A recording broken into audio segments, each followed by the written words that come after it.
નમસ્કાર દર્શક મિત્રો, S9 ન્યૂઝના સમાચારોમાં આપનું સ્વાગત છે। સમાચારોની શરૂઆત કરતા પહેલા એક નજર કરી લઈશું અત્યાર સુધીના મુખ્ય સમાચાર ઉપર। નારાયણ સાંઈની આગોતરા જામીન અરજી અંગે બુધવારે બપોરે સુનાવણી હાથ ધરાશે। નારાયણ સાંઈની નવી આગોતરા જામીન અરજી રજૂ કરવાની શરતે જૂની અરજી ખેંચાશે। ભાજપની જીત માટે આશારામે દીપેશ અને અભિષેકની બલી ચડાવી હોવાનો મોઢવડિયાનો આક્ષેપ। છેલ્લા 4 માસથી બંધ વિયરકમ કોઝવે બુધવારે બપોરે ખુલ્લો મુકાશે।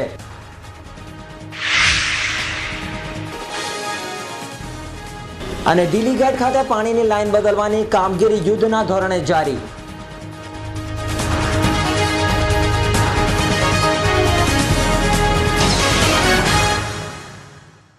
અને હવે સમાચારો વિસ્તારથી।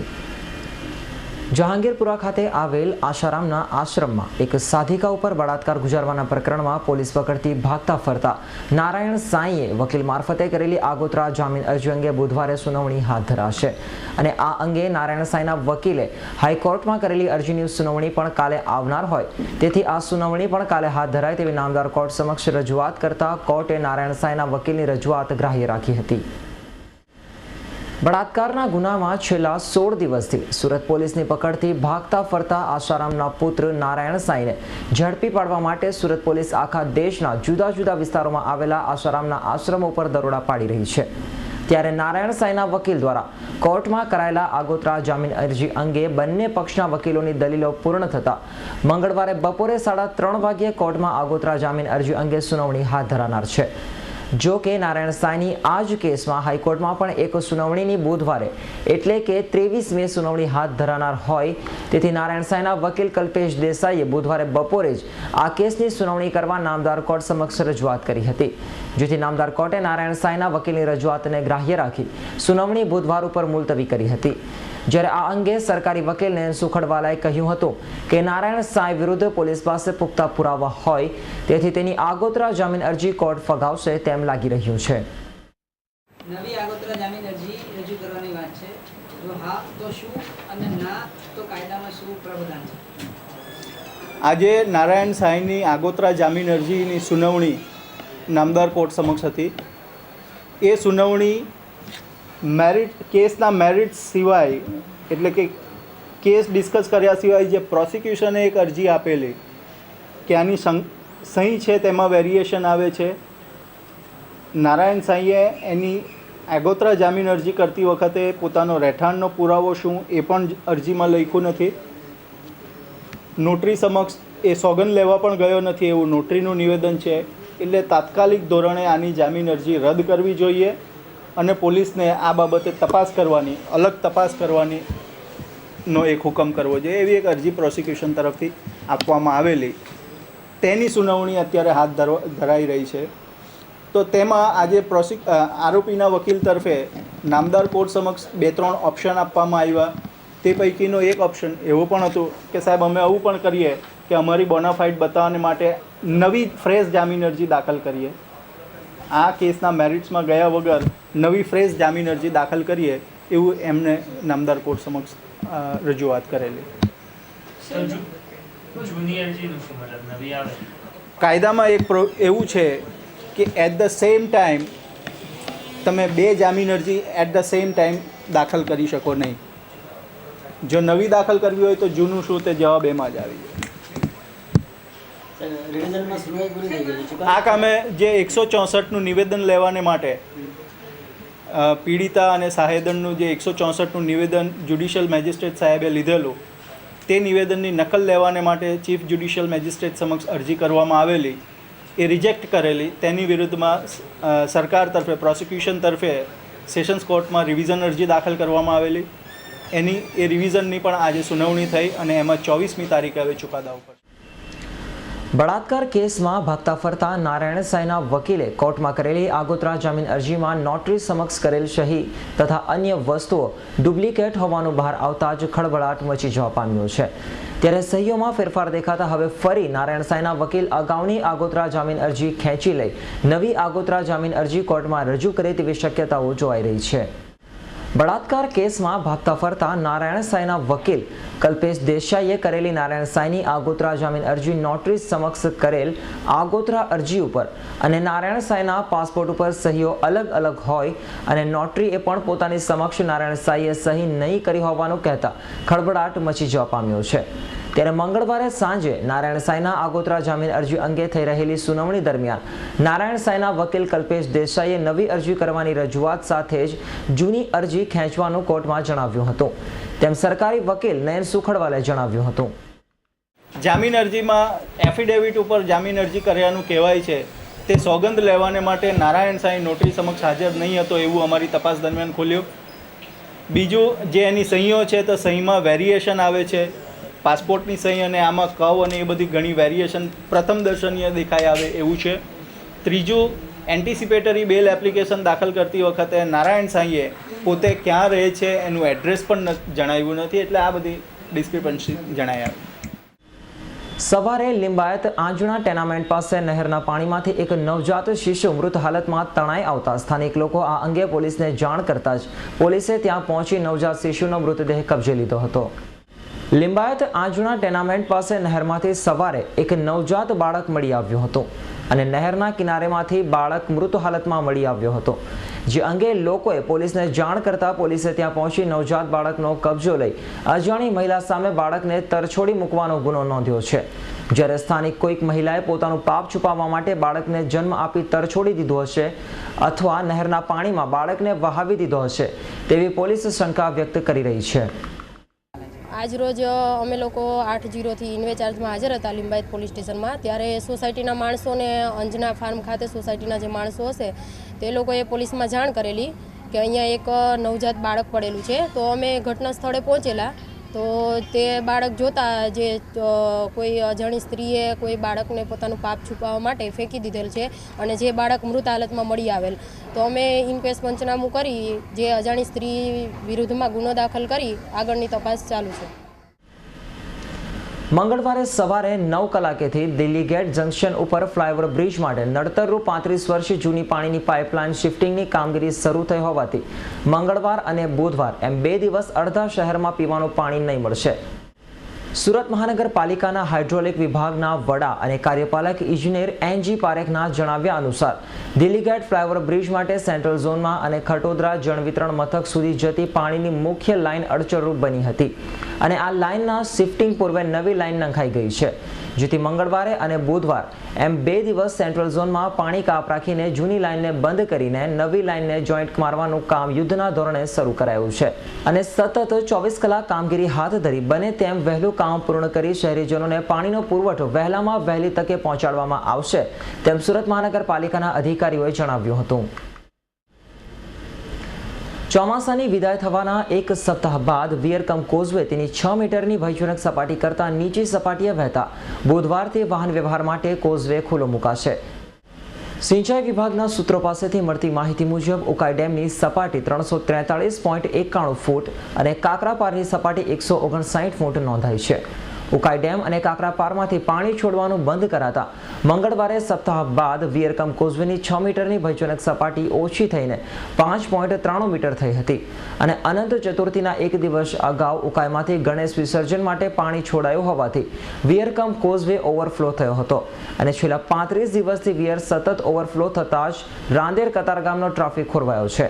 જો કે વિયરની સપાટી મંગળવારે નીચી પહોંચતા બુધવારથી કોઝવે ફરી વાહન વ્યવહાર માટે ખુલ્લો મુકાશે, જેથી રાંદેર અને કતારગામના લોકોને થતી ટ્રાફિકની અડચણ દૂર થશે। સુરત જિલ્લામાં કોંગ્રેસના કાર્યક્રમમાં ઉપસ્થિત રહેવા પધારેલા અને સુરત પશ્ચિમ વિધાનસભાના નિરીક્ષણ માટે આવેલા અર્જુન મોઢવાડિયાએ સુરત શહેર કોંગ્રેસના વિવિધ સંગઠનોના આગેવાનો અને કાર્યકરો સાથે ચર્ચા વિચારણા કરી હતી। સુરત જિલ્લામાં કોંગ્રેસના કાર્યક્રમમાં ઉપસ્થિત રહેલા પ્રદેશ કોંગ્રેસ સમિતિના પ્રમુખ અર્જુન મોઢવાડિયાએ સુરત શહેર કોંગ્રેસ કાર્યાલય ખાતે કોંગ્રેસી કાર્યકરો અને આગેવાનોની મુલાકાત લીધી હતી અને આવનાર 4 ડિસેમ્બરે યોજાનાર સુરત પશ્ચિમ વિધાનસભાની પેટા ચૂંટણી અંગેના ઉમેદવાર અંગે પણ ચર્ચા વિચારણા કરી હતી અને મોઢવાડિયાએ કહ્યું હતું કે સુરતના નિરીક્ષકોએ સુરતમાં આગેવાનોને સાંભળ્યા છે અને તેઓ પ્રદેશ સમિતિમાં રિપોર્ટ રજૂ કરશે, ત્યારબાદ ઉમેદવાર અંગેની જાહેરાત કરાશે તેમ કહ્યું હતું। આજે સવારના ભાગે રાજકોટ જિલ્લા કોંગ્રેસ સમિતિ તરફથી એક મોટા વિશાળ સંમેલનનું આયોજન કરવામાં આવેલું. સવારે એક પ્રોગ્રામ હતો અને એમાં ગ્રામ્ય વિસ્તારના હજારો લોકો ભેગા થયા હતા અને એમને માર્ગદર્શન આપ્યું. બપોર પછીના સમયમાં આજે સુરતના થોડા કાર્યકરોને બોલાવેલા હતા. એમની સાથે પણ આજે સંગઠનને મજબૂત કરવા અંગેની ચર્ચાઓ થઈ છે અને જે પ્રકારે વોર્ડ સમિતિઓ, જિલ્લા સમિતિ અને બીજા સંગઠનો છે એને વધારે સારી રીતે કાર્યાન્વિત કરવા માટે વિચારોની આપલે થઈ છે. પશ્ચિમની વિધાનસભા બેઠક માટે કોણ ઉમેદવાર રહેશે આવનારા સમયમાં કોંગ્રેસ? પશ્ચિમની વિધાનસભાની બેઠક માટે અમે નિરીક્ષકોને જવાબદારી સોંપેલી છે અને એકાદ વખતે આવી પણ ગયા છે અને નામોની સૂચિ જ્યારે મળશે ત્યારે પ્રદેશ ઇલેક્શન કમિટી એના ઉપર નિર્ણય કરશે. કઈ રીતનો યુવો છે કોંગ્રેસ સીટ મેં જીતવા? કહ્યું એ પ્રમાણે જે નિરીક્ષકોનો અહેવાલ આવશે એના આધારે પ્રદેશ ઇલેક્શન કમિટી એના ઉપર નિર્ણય કરશે. યૌન શોષણમાં ફસાયેલા આસારામ બાપુને નિશાન ઉપર લઈ કોંગ્રેસ પ્રદેશ પ્રમુખ અર્જુન મોઢવાડિયાએ નરેન્દ્ર મોદી ઉપર પણ નિશાન તાક્યા હતા અને એક આરોપીને ગુજરાતમાં રાજ્યાભિષેક કરાતો હોય તે શરમની વાત છે અને સાથે સાથે મોઢવાડિયાએ એવો પણ આક્ષેપ કર્યો હતો કે દીપેશ અભિષેક અપમૃત્યુ કેસમાં પણ દીપેશ અને અભિષેકની ગુજરાતમાં ભાજપની સરકાર બને તે માટે આસારામ અને નરેન્દ્ર મોદી દ્વારા તેઓની બલિ ચઢાવવામાં આવી હતી. રાજકારણથી વિમુખ આસારામ બાપુનું જે અત્યારે પ્રકરણ ચાલી રહ્યું છે એ બાબતે શું કહેવું? આસારામ બાપુ જાતે બની બેઠેલા બાપુ છે અને ગુજરાતમાં એને નરેન્દ્ર મોદીએ ભારે રાજ્યાશ્રય આપ્યો. સુરતની અંદર હજારો લોકો ઘરબાર વગરના છે પણ એમને કોઈને જમીન અપાય નહીં. પરંતુ જહાંગીરપુરાની અંદર ખેડૂતોની જમીન જે વોટર સપ્લાય સ્કીમ માટે ખેડૂતો પાસેથી એક્વાયર કરવામાં આવ્યું એ જમીનનો ગેરકાનૂની કબજો રાજ્ય સરકારે આસારામને આપેલો હતો. એ ઉપરાંત અનેક જમીનના દબાણો થયા, અનેક સ્ત્રીઓને દીકરીઓ સાથે એમની સાથે દુષ્કૃત્યો કર્યા. આ બધાની અંદર ફરિયાદો થવા છતાં પણ એમને રાજ્યાશ્રય આપવામાં આવ્યો. હિતેશ અને દીપેશ અભિષેક નામના જે બે બાળકો હતા એમને ભારતીય જનતા પાર્ટી જીતે એટલા માટે એમનો બલિ ચડાવવામાં આવ્યો, એમની હત્યા કરવામાં આવી. આ બધા ગુનાઓ ગુજરાતમાં સૌથી વધારે થયા હોવા છતાં એમને ક્યારેય એની સામે પગલાં લેવાયા. ઉલટાનું જ્યારે સિદ્ધપુરની અંદર મુખ્યમંત્રીશ્રીએ સરસ્વતી અવતરણ નામનો એક કાર્યક્રમ રાખીને અનેક સાધુ સંતોને બોલાવ્યા ત્યારે આસારામે ખાસ આશીર્વાદ આપીને મુખ્યમંત્રીશ્રીને શિવો એટલે કે શિવાજી કહ્યા અને પોતાને ગુરુ રામદાસ કહ્યા. આ પ્રકારના ગુરુ શિષ્યોના એમના વચ્ચેના સંબંધો હતા. એને કારણે એને રાજ્યાશ્રય મળતો રહેતો હતો. પરંતુ જ્યારે રાજસ્થાનમાં એક દીકરીએ કેસ કર્યો, એ પણ એમના શિષ્ય પરિવારમાંથી જ એના પછી કેટલાય લોકોની હિંમત ખોલી અને આજે એની સામેના અનેક બાબતો બહાર આવી રહી છે. અને હું માનું છું કે હવે ભલે રાજ્ય સરકાર ગમે તેટલી બચાવતી પણ ફરિયાદો આવશે અને ફરિયાદો એ પ્રકારની આવે છે કે એમાં એને છટકવાની શક્યતા બહુ ઓછી રહે છે. સુરત જિલ્લા કોંગ્રેસ દ્વારા પલસાણા તાલુકાના ચલથાણ ખાતે બક્ષીપંચ સંમેલન તેમજ બારડોલી લોકસભા વિસ્તારના સાંસદ અને કેન્દ્રીય મંત્રી ડોક્ટર તુષાર ચૌધરીની હેલો તુષારભાઈ નામની હેલ્પલાઇનની પ્રદેશ પ્રમુખ અર્જુન મોઢવાડિયાની અધ્યક્ષતામાં શરૂઆત કરવામાં આવી હતી. આ સંમેલનની જાહેર સભામાં કોંગી આગેવાનોએ મુખ્યમંત્રી મોદી ઉપર શાબ્દિક પ્રહારો પણ કર્યા હતા. ગત વિધાનસભાની ચૂંટણીમાં કારમી પછડાટ ખાધા બાદ આવનારી લોકસભાની ચૂંટણીને ધ્યાનમાં લઈને કોંગ્રેસના પલસાણા તાલુકાના ચલથાણ મુકામે ગુજરાતમાં બહુલ મતદારો ધરાવતી બક્ષીપંચ જ્ઞાતિનું સંમેલન યોજવામાં આવ્યું હતું. આ સંમેલનમાં મોટી સંખ્યામાં ઉમટી પડેલ કોંગ્રેસી કાર્યકર્તાઓને સંબોધતા પ્રદેશ પ્રમુખ અર્જુન મોઢવાડિયાએ રાજ્યની મોદી સરકારની જૂથનાની સરકાર ગણાવી આક્રમક રીતે શાબ્દિક પ્રહારો કરતા મોદીના ગરીબ પરિવારમાંથી પોતે આવ્યાના નિવેદન ઉપર કટાક્ષ કરીને પોતે દરેક જગ્યાએ જૂથનું ચલાવી રાજનીતિ કરતા હોવાનું જણાવ્યું હતું. સાહેબ એમ કહે છે કે હું ચા વેચતો તો ગરીબીમાં જન્મ્યો છું. કેન્ટીનનો કોન્ટ્રાક્ટર જરૂર હતા. તમે ગરીબ લોકો પાસે જાઓ ત્યારે એમ કહો કે હું તો ચા વાળો હતો. આધ્યાત્મિક લોકો પાસે જાય તો એમ કે મારે હિમાલય ભાગી જવું તો સાધુ થવું મારે. હરિયાણાની અંદર સૈનિકોની રેલી થાય તો એમ કે સાહેબ કે મારે તો બાલાચડી સૈનિક સ્કૂલમાં એડમિશન લેવું હતું પણ મારી પાસે પૈસા નહોતા. પેલા લોકો બિચારા તાળીઓ પાડે. અરે ભાઈ, સૈનિક સ્કૂલ જે દિવસે તમે જન્મા ને ભણવા જેવા થયા ત્યારે બાલાચડીની સૈનિક સ્કૂલ બની નહોતી અને બની ત્યારે 1 રૂપિયો લીધા વગર ભણાવતા હતા. 1964માં બની અને સાહેબને એડમિશન લેવા જેટલી ઉંમર થઈ હતી 1961. પણ સાહેબને કોણ પૂછે ત્યાં? સુરત જિલ્લાના પલસાણા તાલુકાના ચલથાણ ગામે આયોજિત બક્ષીપંચ સંમેલનમાં અનુસૂચિત જાતિ તેમજ જનજાતિને લગતી સમસ્યાઓ ઉપર કોઈ પણ યોજના કે તેઓના લાભોની વાતો નહીં કરતા કોંગ્રેસી આગેવાનોએ જાહેર મંચ પરથી મુખ્યમંત્રી મોદીની ટીકી કરવાની કોઈક અસર બાકી રાખી ન હતી, જેમાં મોદીની બિનસાંપ્રદાયિક છડી ઉપર પ્રહારો કરી મોઢવાડિયાએ રાજ્યમાં ભૂતકાળમાં થયેલ રમખાણો મુદ્દે મોદીને જવાબદાર ઠેરવી પોતે કોંગ્રેસ નહીં પણ સીબીઆઈ સામે ચૂંટણી લડવાના હોવાના નિવેદનોને ટાંકીને કંઈક આવી પ્રતિક્રિયાઓ આપી હતી.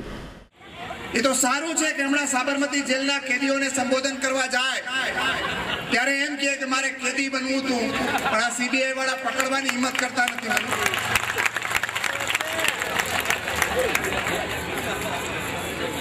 એ તો સાચું પડવાનું છે, એમાં કોઈ બચાવી શકશે નહીં. ક્યાં આર્યન પંડ્યામાં આવી જશો, ક્યાં 2002માં આવી જશો, ક્યાં ઇશરત જહાંમાં આવી જશો અને ક્યાં તુલસી પ્રજાપતિમાં આવી જશો. અને એટલા માટે વારંવાર સીબીઆઈ નું નામ લે છે કે મારી સામે સીબીઆઈ ચૂંટણી લડવાની છે. ભાઈ, અમે તો હું કે તુષારભાઈ કોઈ દિવસ અમે કીધું નથી કે અમે ગુજરાતની પોલીસને સામે ચૂંટણી લડવાના છીએ. અમે મોદીની સામે જ લડવાના છીએ, એની સામે જ લડવાના છે. એની પોલીસની કોઈ તાકાત નથી. એનામાં હિંમત હોય 12 વર્ષથી અમારી પાછળ છોડી મૂકી છે, તમને પકડીને પૂરી બતાવે. સુરત જિલ્લાની ભૌગોલિક પરિસ્થિતિની વાત કરીએ તો બારડોલી લોકસભા બેઠક તેમજ માંડવી વિધાનસભાને બાદ કરતા તેમાં સ્થાનિક સ્વરાજ્યની ચૂંટણીમાં કોંગ્રેસના નબળા સંગઠનને લીધે પછડાટ ખાધી છે.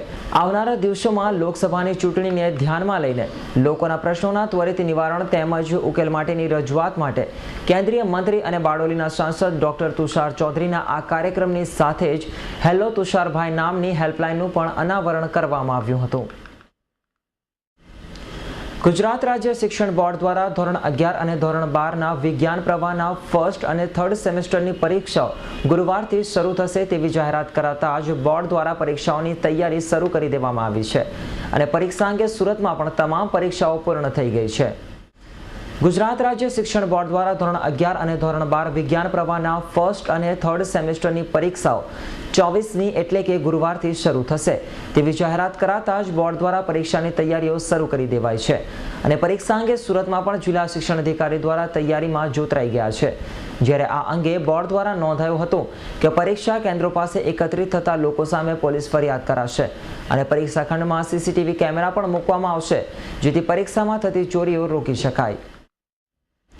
કોસાડ આવાસના રહીશોને સુરત મહાનગરપાલિકા દ્વારા અપાયેલી નોટિસના વિરોધમાં આવાસના રહીશોએ લોક સમસ્યા નિદાન કેન્દ્રના નેજા હેઠળ મ્યુનિસિપલ કમિશનર અને મુખ્યમંત્રી નરેન્દ્ર મોદીને આવેદનપત્ર આપી ઉગ્ર રજૂઆત કરી હતી.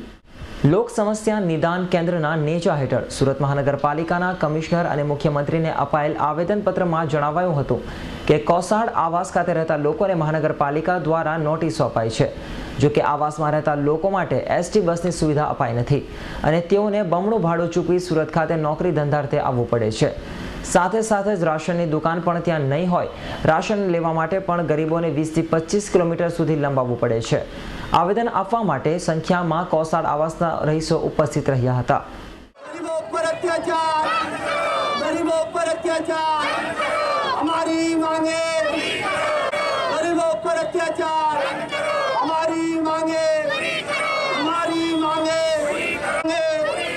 गरीबों पर अत्याचार, गरीबों पर अत्याचार हमारी मांगे, हमारी मांगे, गरीबों पर अत्याचार, गरीबों पर अत्याचार, गरीबों पर अत्याचार। આજે સુરત મહાનગરપાલિકા દ્વારા સુરતના કોસાળ આવાસ વિસ્તારમાં હજારો ગરીબ લોકોને અળેધામ નોટિસ આપવામાં આવેલી છે, જે નોટિસની અંદર દિવસ 7માં તમારા ફ્લેટના હપ્તા ભરો, નહીં તો તમારા ઘરે સીલ મારવામાં આવ્યું છે, જેનો અમે સખ્ત વિરોધ કરીએ છીએ। એનું કારણ છે આજે આ સાઈડ મોંઘવારી છે, કોસાળ આવાસમાં ગરીબોને જે આવાસો આપેલા છે પણ એ લોકોને આજે ખર્ચો વધી ગયો છે, જેવો કે મેન્ટેનન્સ ખર્ચો, લાઇટ બિલ વધારે આવે છે, જીબી દ્વારા અળેધામ લાઇટ બિલ આવે છે, તો ગરીબો આજની તારીખમાં ક્યાં જાય? ગરીબોને સરકારી અનાજની દુકાન આપવામાં આવેલી નથી, તો ગરીબોને સરકારી હોસ્પિટલ આપવામાં આવેલી નથી, તો ગરીબોને ઝૂંપડપટ્ટીમાંથી ફ્લેટમાં તો આપી દીધો, પણ આજે ગરીબ લોકો ફ્લેટનો ખર્ચ સહન કરી શકતા નથી, કેમ કે પહેલાં તો નોકરીએ જવું હોય તો તે લોકોને 50 રૂપિયા ખર્ચીને રિક્ષા ભાડો ખર્ચીને નોકરી જવું પડે, પછી ત્યારથી આવે તો દર મહિને 200 રૂપિયા મેન્ટેનન્સ કરવું પડે, તો આજે આટલું ઓછું હપ્તો પણ છે તો એ લોકો ભરી શકતા નથી। જ્યારે અમુક ગરીબ લોકો છે હપ્તા ભરવા માટે કહે છે તો મહાનગરપાલિકા જે 2000, 3000, 5000 લઈને જાય તો એ લોકો સ્વીકારતા નથી, એમ જ કહે કે ભાઈ 27000 છે, તમારા 20000 છે, પૂરો પેમેન્ટ આપો, જે ખરેખર આ ખોટું કહેવાય છે। કેટલાક ગરીબો તો નોટિસના લીધે ગભરાઈ ગયા છે અને તેઓ આવાસ વેચીને પાછા ઝૂંપડપટ્ટીમાં જવાની વાતો કરે છે, જેથી આનો અમે વિરોધ કરી આજે કમિશનર સાહેબને આવેદનપત્ર આપી અને ગરીબો પર ધ્યાન આપવા માટે રજૂઆત કરી છે।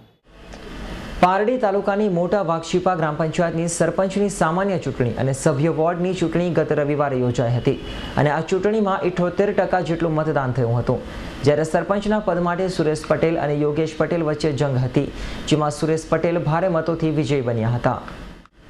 પારડીની મોટા વાઘશીપા ગ્રામ પંચાયતના સરપંચની સામાન્ય ચૂંટણી રવિવારે યોજાઈ હતી, જે ચૂંટણીનું પરિણામ મંગળવારે આવ્યું હતું, જેમાં મુખ્ય બે ઉમેદવારો સુરેશ પટેલ અને યોગેશ પટેલ વચ્ચે જંગ ખેલાયો હતો અને ચૂંટણીમાં સુરેશ પટેલને 1116 મત મળ્યા હતા, જ્યારે યોગેશ પટેલને 559 મતો મળ્યા હતા, જેથી ભારે મતો મળતા જ સુરેશ પટેલને ભવ્ય જીત થઈ હતી અને સુરેશ પટેલના સમર્થકોએ વિજય સરઘસ પણ કાઢ્યો હતો।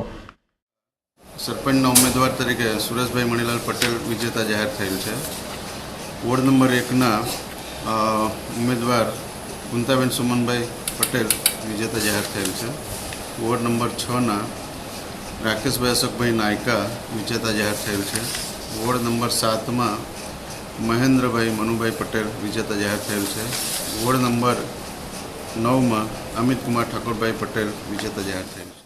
પારડી તાલુકાના પરિયા ગામે રવિવારના રોજ રાત્રિના સમયે આશારામ સાધના કુટીર મંદિરમાં તોડફોડ અને આગ ચાપવાના બનાવ સામે 3 ઇસમો વિરુદ્ધ પારડી પોલીસે ફરિયાદ નોંધી હતી અને તોડફોડ તથા આગ લગાડવાના પ્રકરણમાં કુટીરના માલ સામાન, સોફા, પુસ્તકો, ચોપડા, ગાદી, પતરાને નુકસાન થયું હતું।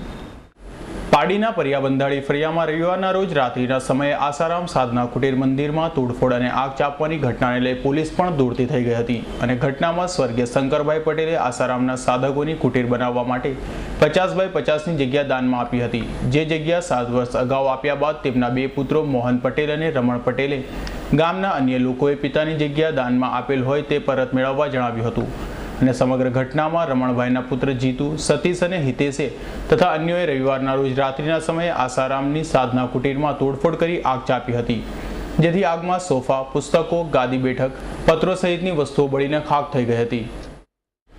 વરાછા ઉમિયાધામ મંદિર રોડ પર આવેલા શીતલ બેકરીને રાત્રિના સમયે અજાણ્યા ચોરી સમયે નિશાન બનાવી હતી અને બેકરીનું શટર ઊંચું કરી અજાણ્યા રીઢાઓ બેકરીમાંથી હાથફેરો કરી ભાગી છૂટ્યા હોવાનો બનાવ બન્યો હતો, જ્યારે બનાવ અંગે પોલીસને જાણ થતાં પોલીસે ત્યાં પહોંચી તપાસ હાથ ધરી હતી।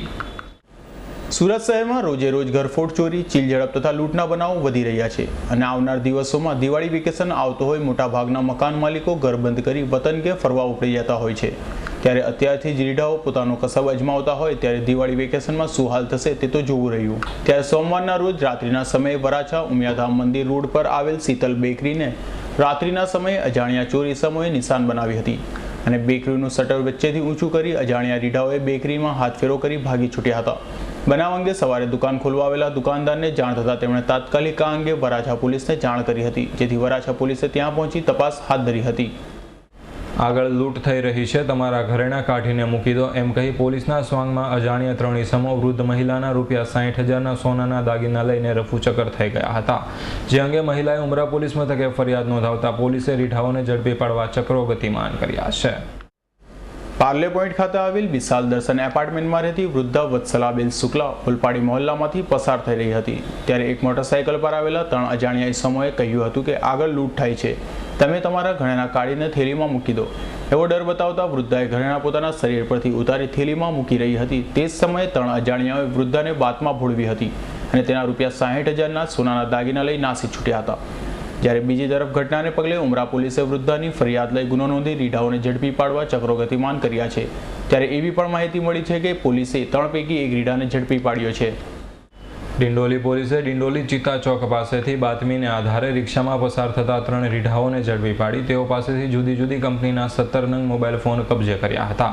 જ્યારે ઝડપાયેલા રીઢાઓ રિક્ષામાં મુસાફરોના ખિસ્સામાંથી મોબાઈલ ફોન તફડાવતા હોવાનું જાણવા મળ્યું છે. દિંડોલી પોલીસ મથકનો સ્ટાફ પેટ્રોલિંગમાં હતો ત્યારે એવી બાતમી મળી હતી કે રિક્ષામાં મુસાફરોના ખિસ્સા હળવા કરતા 3 રીઢાઓ ડિંડોલી ચિંતા ચોક પાસેથી પસાર થવાના છે. જે માહિતીના આધારે પોલીસે ત્યાં વોચ ગોઠવી હતી અને ત્યાંથી રિક્ષામાં પસાર થતા 3 રીઢાઓ દીપક વાઘ, પ્રકાશ સોનાર અને દીપક પાટીલને પોલીસે ઝડપી પાડ્યા હતા અને પોલીસે રીઢાઓની ઝડપી લેતા તેઓ પાસેથી 17 નંગ મોબાઈલ ફોન મળી આવ્યા હતા. જે અંગે પોલીસે તેઓની પૂછપરછ કરતા રીઢાઓએ મોબાઈલ ફોન મુસાફરોના ખિસ્સામાંથી ચોરી કર્યા હોવાની કબૂલાત કરી હતી, જેથી પોલીસે તેઓની અટક કરી કાયદેસરની કાર્યવાહી હાથ ધરી હતી. સુરત શહેરમાં થોડા સમયે રાત્રિના સમયે વાહનોમાં અચાનક આગ લાગવાના બનાવો બની રહ્યા છે. ત્યારે અગાઉ રાંદેર વિસ્તારમાં એક માનસિક યુવાન દ્વારા આવી જ રીતે વાહનોમાં આગ લગાડવાના બનાવો બાદ સોમવારના રોજ રાત્રિના સમયે પાંડેસરા બમરોલી રોડ વિસ્તારમાં સોસાયટી બહાર પાર્ક કરેલી કાર અને બાઇકમાં આગ લગાડી હોવાનો અહેવાલ પ્રાપ્ત થયો છે. પાંડેસરા બમરોલી રોડ પર આવેલ તુલસીધામ સોસાયટીની બહાર સોસાયટીમાં રહેતા દેવરાજ લલ્લુ યાદવે પોતાની એક મારુતિ વાન અને એક મોટરસાઇકલ પાર્ક કરી હતી. જે મોટરસાઇકલ અને મારુતિ વાનમાં રાત્રિના સમયે આશરે 2 વાગ્યાના અરસામાં અચાનક આગ ભભૂકી ઉઠી હતી. જે અંગે ફાયરને જાણ કરાતા ફાયરે ત્યાં પહોંચી આગ પર કાબુ મેળવ્યો હતો. જોકે આગમાં મોટરસાઇકલ સંપૂર્ણ બળીને ખાખ થઈ ગઈ હતી, જ્યારે કારમાં સાધારણ નુકસાન થયું હતું. પરંતુ રાત્રિના સમયે અચાનક સળગી ઉઠેલા વાહનોને લઈ સ્થાનિકોમાં પણ અચરજ ઊભી થઈ હતી. સુરત મહાનગરપાલિકાની વરાછા ઝોન અધિકારીઓ દ્વારા સોમવારે કરાયેલી કામગીરીમાં જાહેર માર્ગો પરના હોર્ડિંગ્સો સહિતના દબાણો દૂર કરી તેને ખુલ્લો કરાયો હતો અને આ સાથે અભિષેક રેસિડેન્સીમાં દુકાનોના પતરાના શેડ દૂર કર્યા હતા. સુરત મહાનગરપાલિકાના વરાછા ઝોનમાં રસ્તા પર ગેરકાયદે દબાણોની વારંવાર બુમરાણ મચી રહી છે. તેમાં જાહેરાત માટેના હોર્ડિંગ્સોએ પણ માજા મૂકી છે અને આને કારણે જાહેર માર્ગો પર ટ્રાફિકની સમસ્યા ઊભી થાય છે અને તેથી વરાછા ઝોનના દબાણ વિભાગના અધિકારીઓ દ્વારા સોમવારે કામગીરી કરી હોર્ડિંગ્સો દૂર કરાયા હતા. આ અંગે કાર્યપાલક ઇજનેર મુનશીએ જણાવ્યું હતું કે સોમવારે કરાયેલી કામગીરીમાં મોટા વરાછામાં તળાવ પાસે 40 જેટલા હોર્ડિંગ્સો હતા તે દૂર કરી રસ્તો ખુલ્લો કરાયો હતો. સલાબતપુરા ભાઠેના ખાતે આવેલા રજાનગર ખાતે રહેતા યુવાન સાથે મિત્રતા કેળવી તેની મોટરસાઇકલ કામ અર્થે લઈ જવાનું કહી તે મોટરસાઇકલ પર લૂંટ તથા ચોરી કરનાર રીઢા વિરુદ્ધ યુવાને સલાબતપુરા પોલીસ મથકે ફરિયાદ નોંધાવી હતી. સલાવતપુરા ભાટેના ખાતે આવેલ રજાનગરમાં રહેતો મોહમ્મદ કલીમ મોહમ્મદ બસીરે સલાવતપુરા પોલીસ મથકે નોંધાવેલી ફરિયાદમાં જણાવ્યું હતું કે તેમની પાસે આંજણા ટેનામેન્ટ ખાતે રહેતો અતિક શેખ વારંવાર આવતો હતો અને મિત્રતા કેળવી ગત તારીખ 27 સપ્ટેમ્બરના રોજ અતિક પોતાને અર્જન્ટ કામ હોવાનું કહી મોહમ્મદ કલીમની મોટરસાઇકલ માંગી હતી, જેથી મિત્રતામાં મોહમ્મદ કલીમે અતિક શેખને પોતાની મોટરસાઇકલ આપી હતી. જે મોટરસાઇકલ લઈ જઈ અતિકે તેના ભાઈ અનીસ શેખ સાથે મળી લૂંટ તથા ચોરી કરી હતી. જે અંગે મોહમ્મદ કલીમને જાણ થતાં તેમણે તાત્કાલિક આ અંગે સલાબતપુરા પોલીસ મથકે જઈ ફરિયાદ નોંધાવતા વધુ તપાસ સલાબતપુરા પોલીસે હાથ ધરી છે. વરાછા જય ભવાની સોસાયટીમાંથી હીરો હોન્ડા સાઇન મોટરસાઇકલની ચોરી કરી ભાગી છૂટેલા 2 રીઢાઓને વરાછા પોલીસે ઝડપી પાડ્યા હતા. વરાછા પોલીસ મથકનો સ્ટાફ પેટ્રોલિંગમાં હતો ત્યારે પુણા ગામ પાણીની ટાંકી પાસેથી કલ્યાણનગરમાં રહેતા સુરેશ વાઘેલાની વરાછા જય ભવાની સોસાયટી પાસેથી હોન્ડા સાઇન મોટરસાઇકલની ચોરી કરનાર 2 રીઢાઓ શામળારામ સુથાર અને રાજુ બિશ્નોઈને પોલીસે વરાછા મેઇન રોડ ખાતેથી ઝડપી પાડ્યા હતા. અને પોલીસે તેઓ પાસેથી ચોરાયેલી મોટરસાયકલ કબજે કરી હતી અને તેઓ વિરુદ્ધ વરાછા પોલીસે કાયદેસરની કાર્યવાહી હાથ ધરી હતી. ક્રાઇમ બ્રાન્ચ પોલીસે બાતમીને આધારે પૂણા પોલીસ મથકની હદમાંથી ચોરાયેલી બજાજ બોક્સર મોટરસાયકલ સાથે એક કિશોરને ઝડપી પાડ્યો હતો. ક્રાઇમ બ્રાન્ચ પોલીસે બાતમીના આધારે પૂણા પોલીસ મથકની હદમાં આઈમાતા રોડ ખાતે આવેલ મનમોહક આઈસ્ક્રીમ પાસેથી ચોરાયેલી હિંમત પિંપળિયાની બજાજ બોક્સર મોટરસાયકલ સાથે ગોડાદરા ખાતેથી પસાર થતા રીઢા કિશોર વાહન ચોરને ઝડપી પાડ્યો હતો અને ક્રાઇમ બ્રાન્ચ પોલીસે રીઢા કિશોરની પૂછપરછ કરતા તેણે બાઇક પૂણા પોલીસ મથકની હદમાંથી ચોરી કરી હોવાની કબૂલાત કરતા ક્રાઇમ બ્રાન્ચ પોલીસે તેની અટક કરી પૂણા પોલીસને તેનો કબજો સોંપવાની તજવીજ હાથ ધરી હતી. લિંબાયત પોલીસે જુદા જુદા 3 સ્થળોએ દરોડા પાડી 13 જુગારીઓને ઝડપી પાડી તેઓ પાસેથી હજારોની રોકડ કબજે કરી હતી. લિંબાયત પોલીસને એવી બાતમી મળી હતી કે લિંબાયત નીલકંઠ સોસાયટીમાં જાહેરમાં જુગાર રમાઈ રહ્યું છે. જે માહિતીના આધારે પોલીસે ત્યાં દરોડા પાડી 2 જુગારીઓને ઝડપી પાડ્યા હતા. જ્યારે થોડે જ આગળ જુગાર રમતા અન્ય 3 જુગારીઓને પણ પોલીસે ઝડપી પાડ્યા હતા. જ્યારે રામનગર સોસાયટી ખાતે જુગાર રમતા 8 જુગારીઓને પોલીસે ઝડપી પાડ્યા હતા અને તમામ જુગારીઓ પાસેથી પોલીસે દાવ પરના અને અંગઝડતીના રોકડા રૂપિયા કબજે કરી તમામ વિરુદ્ધ કાયદેસરની કાર્યવાહી હાથ ધરી હતી. સમાચારને અંતે ફરી એક નજર અત્યાર સુધીના મુખ્ય સમાચારો પર. નારાયણ સાંઈની આગોતરા જામીન અરજી અંગે બુધવારે બપોરે સુનાવણી હાથ ધરાશે. નારાયણ સાંઈની નવી આગોતરા જામીન અરજી રજૂ કરવાની શરતે જૂની અરજી ખેંચાશે. ભાજપની જીત માટે આશારામે દીપેશ અને અભિષેકની બલી ચડાવી હોવાનો મોઢવડિયાનો આક્ષેપ. છેલ્લા 4 માસથી બંધ વિયરકમ કોઝવે બુધવારે બપોરે ખુલ્લો મુકાશે.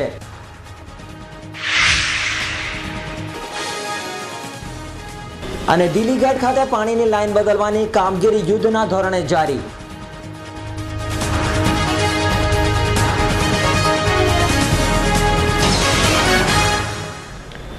તો હાલ બસ આટલું જ. ફરી મળીશું નવા સમાચારો સાથે. ત્યાં સુધી જોતા રહો S9 ન્યૂઝ. નમસ્કાર.